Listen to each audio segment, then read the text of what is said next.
여러분 안녕하십니까? 채널 K 뉴스입니다. 제34대 뉴욕 한인회장 선거에 재출마한 김민선 후보가 오늘 후보자 연설회를 가졌습니다. 미 주류 사회와의 네트워크 구축을 통한 한인 정치력 신장, 노인과 소외계층을 위한 복지 향상 등의 공약을 발표했습니다. 박민기 기자가 보도합니다.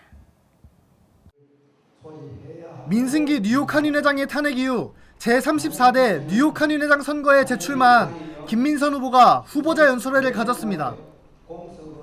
오늘 플러싱 대동연회장에서 개최된 연설회에 참석한 김민선 후보는 선거관리위원회 관계자들 및 한인 100여 명 앞에서 자신의 공약을 발표했습니다. 김민선 후보는 앞으로의 뉴욕 한인회를 미래지향적인 한인회라는 슬로건 아래 미 주류사회와의 네트워크 구축을 통한 한인 정치력 신정과 노인 및 소외계층을 위한 복지 시스템 향상, 그리고 적극적인 한국 전통문화 홍보를 통한 문화외교에 앞장서겠다고 밝혔습니다.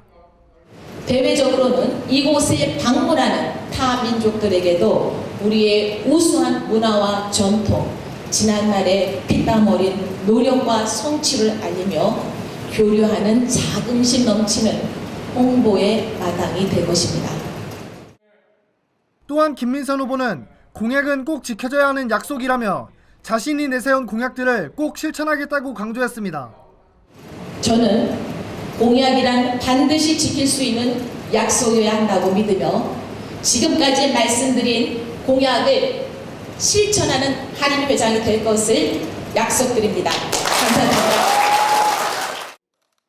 한편 오는 26일 실시될 예정이었던 회장 당선 찬반 투표가 회칙 위반과 공탁금 낭비라는 의견에 따라 취소된 만큼 역대 회장단협의회는 정상화위원회로부터 선거에 관한 모든 권한을 위임받고 회의를 통해 이번 주 일요일 김민선 후보의 당선 여부를 발표하겠다고 밝혔습니다.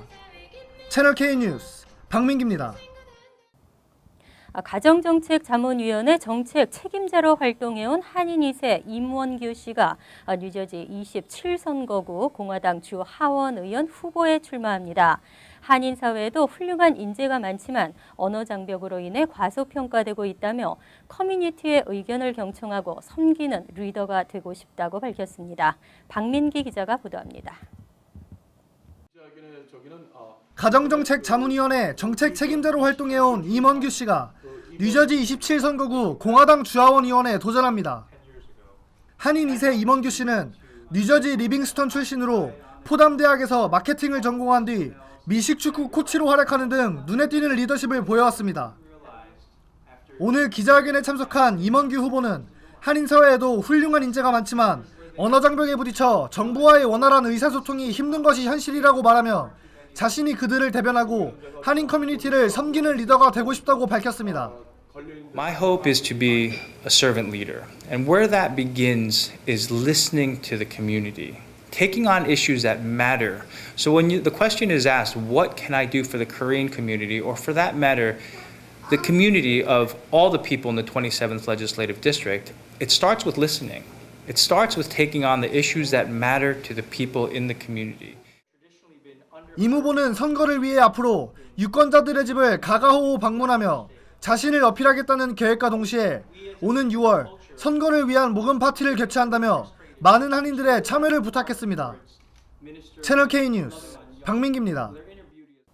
한인들의 정계, 교육계 진출이 늘고 있습니다. 카니 황 씨와 폴 킴 등 2명의 한인이 교육위원회에 당선된 것에 이어 란킴 뉴욕주 하원 의원이 주 하원 뉴 아메리칸 태스크포스 의장에 선임됐습니다.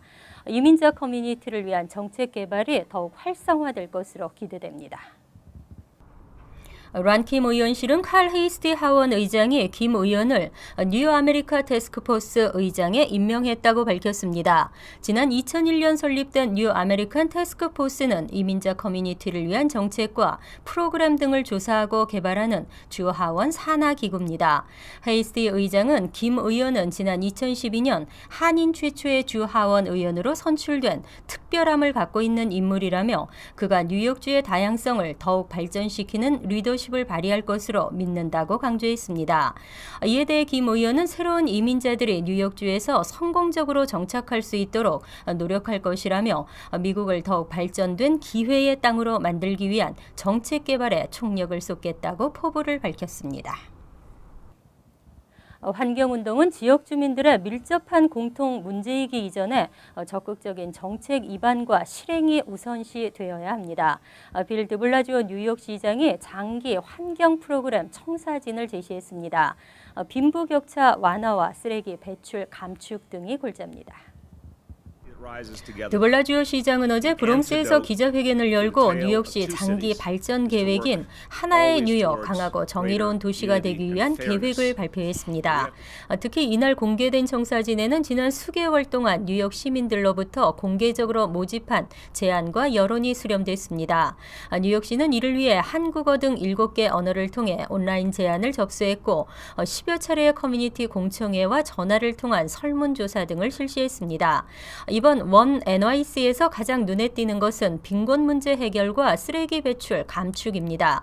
시장은 뉴욕시 최저임금을 2016년에 시간당 13달러, 2019년에는 시간당 15달러까지 인상한다는 계획을 밝혔습니다. 또 뉴욕시 쓰레기 배출은 오는 2030년까지 2005년 수준과 비교해 90% 감축할 계획이라고 발표했습니다. 이 밖에도 2040년까지 뉴욕시 일자리를 490만 개로 늘리고 심각한 인종과 민족 간의 격차도 감소해 나간다는 계획 등이 포함됐습니다. E-Verify 프로그램의 사용이 의무화됩니다. 현재는 한시적으로 운영 중이지만 앞으로는 E-Verify가 누구나 예외 없이 적용되고 영구화됩니다. 척 그레즐리 연방상원 의원은 지난 21일 전자고용자격 확인 법안을 연방 상원에 발의했습니다. 이 법안은 1년 이내에 직원 규모에 관계없이 미 전국의 모든 고용주가 직원을 채용할 경우 반드시 E-Verify 프로그램을 통해 채용 대상 직원의 고용 자격 유무를 확인하도록 의무화하고 있습니다. 또 상습적으로 불법 체류 이민자 고용이 의심되는 고용주의 경우는 법 제정 30일 이내에 E-Verify 프로그램을 사용하도록 규정했습니다. 이 밖에 한시적으로 운영 중인 이 프로그램을 영구화하고 신규 채용 직원이 아닌 현재 근무 중인 직원에 대해서도 고용주가 3년 이내에 이 프로그램을 통해 고용 자격 여부를 확인하도록 강제 규정을 두고 있습니다. 불법 체류 이민자를 고용하다 적발된 고용주에게는 처벌을 강화하는 내용도 포함했습니다. 취업비자 신청을 하고 승인을 받았더라도 실제 근무하는 직장 위치가 바뀌면 비자를 다시 신청해야 합니다. 직장의 위치 변경은 중대한 비자 승인의 조건이라는 판결입니다. 연방이민항소국은 H-1B 승인 당시 노동허가서에 명시된 근무 장소가 변경되는 경우 비자 승인이 취소되는 것은 타당하다고 판결했습니다. 이에 따라 근무지 변경을 이유로 비자 승인이 취소된 인도계 노동자의 항소를 지난 9일 기각했습니다. 연방이민항소국의 결정문에 따르면 이 인도계 노동자는 시메이어 솔루션스사의 롱비치 사무실에 근무하는 조건으로 노동허가와 취업비자 승인을 받았습니다. 하지만 이후 연방이민서비스국의 현장 방문 조사를 통해 근무 장소가 카마리오로 변경된 사실이 확인되면서 비자 승인이 취소됐습니다. 연방이민항소국은 노동허가와 취업비자 청원 서류에 명시된 근무 장소가 동일한 메트로폴리탄 통계지역을 벗어나 변경된 경우에는 중대한 비자 승인 조건 변경에 해당된다고 설명했습니다. 이런 경우에는 노동허가와 취업비자 승인을 다시 받아야 한다고 지적했습니다.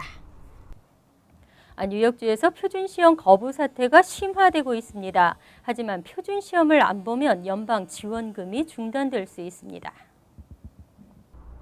교육부는 표준시험 응시율이 95%가 되지 않는 학군은 주정부로부터 제재를 받을 수 있다고 밝혔습니다. 또 해당 주정부는 연방정부로부터 교육 관련 예산 지원을 받지 못할 수도 있다고 덧붙였습니다. 어니 덩컨 교육부 장관은 21일 교육기자협회 간담회에서 주정부가 시험 응시율을 끌어올리는 데 실패할 경우 연방정부가 개입해 해결책을 찾아야 한다고 강조했습니다. 대부분의 주정부는 시험 응시율 문제를 자체적으로 해결 해결하고 있지만 만약 그렇지 못할 경우엔 연방정부의 제재가 불가피하다고 밝혔습니다. 뉴욕주에서는 지난주 실시된 영어 표준 시험에 110만 명 학생 중 18만여 명이 응시를 거부한 것으로 집계됐습니다. 또 뉴욕시에서는 42만여 명의 학생 중 3,100여 명이 시험을 치르지 않은 것으로 나타났습니다. 조너선 버맨 교육부 대변인은 연방정부가 현재 제재 방안을 검토하고 있지만 아직까지 실질적인 예산 지원 중단 조치를 취하진 않고 있다고 설명했습니다. 대폭 인상된 뉴저지 펠팍의 교육 예산안이 통과됐습니다. 하지만 주민들의 세금 인상 부담도 그만큼 높아질 것으로 보입니다. 지난 21일 열린 교육위원 및 교육 예산 투표에서 펠팍 학군이 제시한 약 2,180만 달러 규모의 2015에서 16학년도 교육 예산안이 통과됐습니다. 2014에서 15학년도 예산인 약 2천만 달러보다 9% 인상됐습니다. 이 교육 예산은 주민들의 재산세로 충당되기 때문에 세금 인상이 불가피할 것으로 전망됐습니다. 같은 날 투표가 실시된 북부 뉴저지의 다른 10개 학군의 경우는 교육 예산이 지난해와 비슷한 수준이거나 인상률이 4% 미만을 기록했습니다. 이에 반해 큰 폭으로 인상된 펠팍 학군의 교육 예산은 교직원 복지 비용과 학생 과외 활동 지원비 등이 늘어난 것이 주요 원인으로 지목됐습니다. 또 교내 IT 시설 구축 등을 위한 비용 증가도 한 몫을 한 것으로 나타났습니다. 또 찬성과 반대표가 모두 150여 표밖에 되지 않는 등 투표에 대한 주민들의 관심이 저조했던 것이 예산안이 통과될 수 있었던 요인으로 지목됐습니다. 이어서 LA 지역 한인사회 소식입니다. 지난 7일 한인타운 인근의 한 건물에서 화재가 발생했는데요. 화재로 피해를 입은 입주자들이 건물에 들어가지도 못한 채 생업에 지장을 입고 있다고 주장하고 있습니다. 박시몬 기자가 보도합니다. 지난 4월 7일 올림픽 선상의 한인 소유 건물에서 화재가 발생해 건물의 일부가 타버렸습니다. 2주가 지난 오늘 화재로 피해를 입은 입주자들이 모여 건물주를 상대로 시위를 했습니다. 입주자들은 건물주가 서명을 하지 않으면 건물에 들어가지 못하게 하고 있어 물건을 빼올 수도 없으며 앞으로의 생계가 막막하다고 주장하고 있습니다. 건물주가 요구하는 서명은 건물에 들어가게 될 경우 모든 법적인 책임을 포기한다는 것과 이후 일어나는 일에 대해서는 일체 건물주의 책임이 없다는 것입니다.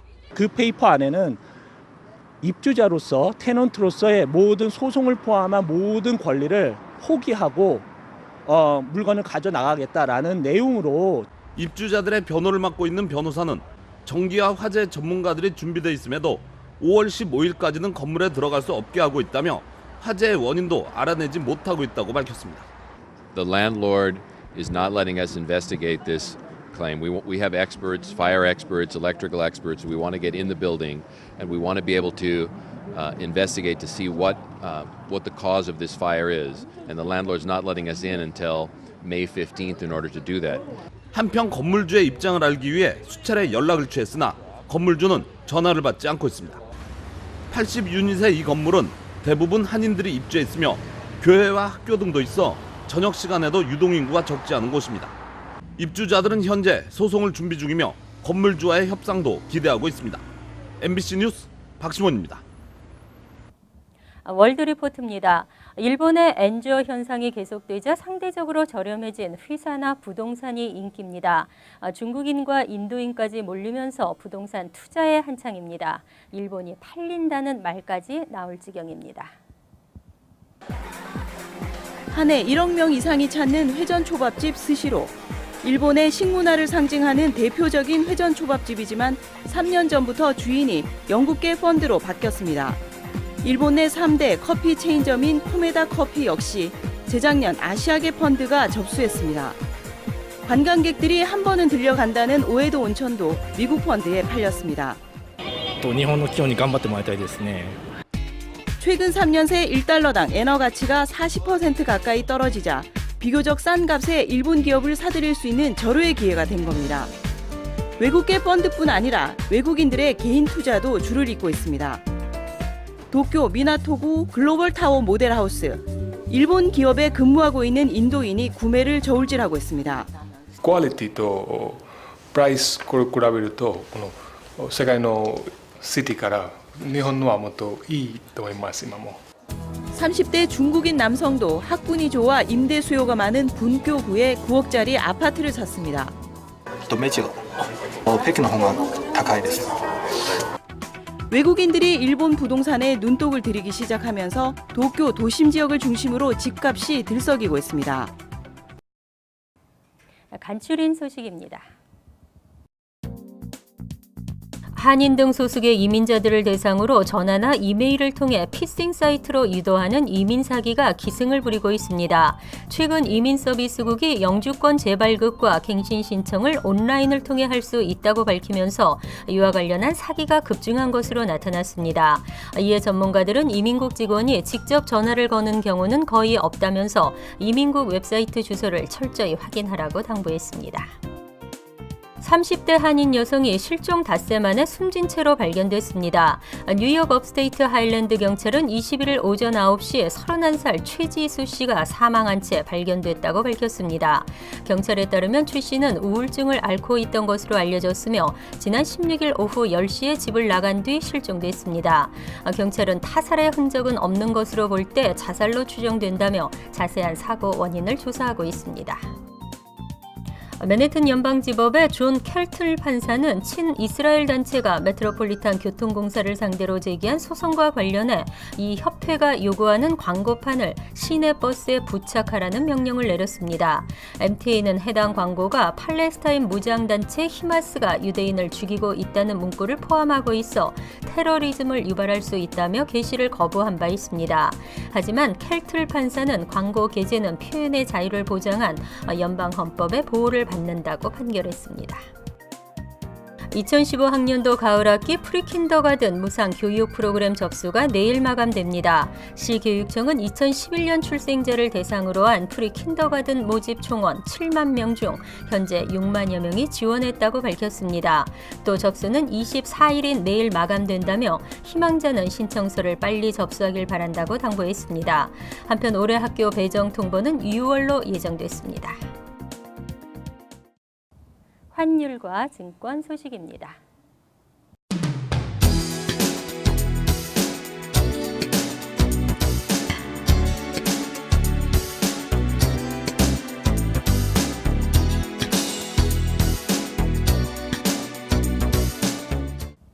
이어서 날씨입니다. 금요일은 간간히 구름이 끼는 대체로 맑은 날씨에 바람이 불면서 쌀쌀하겠습니다. 낮 최고 기온은 52도, 섭씨 11도, 밤 최저 기온은 39도, 섭씨 3도로 예상됩니다. 토요일도 대체로 맑은 날씨에 포근하겠습니다. 일요일은 가끔 구름이 끼겠지만 대체로 맑겠습니다. 월요일은 전날과 비슷한 날씨이지만 대체로 흐리다 차차하게 이겠습니다. 항상 여러분과 함께하는 채널K 뉴스 여기서 마칩니다. 편안한 저녁 되시기 바랍니다.